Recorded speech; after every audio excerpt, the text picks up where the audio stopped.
داری میبینی از یه مسیرهای میرین و این سگا هستن و ذاتشون اینه که پرخاشگر باشه. حالا شانستون به خاطر اینکه به شما آسیب نزنن شما جهت مخالف حیوان وای میستین و دوچرخه رو میکنین سینه بلا.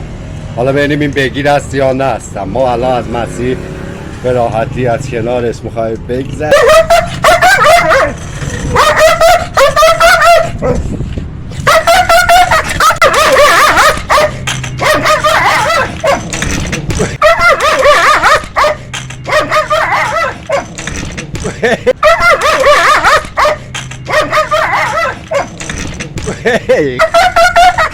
خدا سر آموزش که توقع نداریم ما به 5 قسمت نامساوی تقسیم شیم توسط این سگا.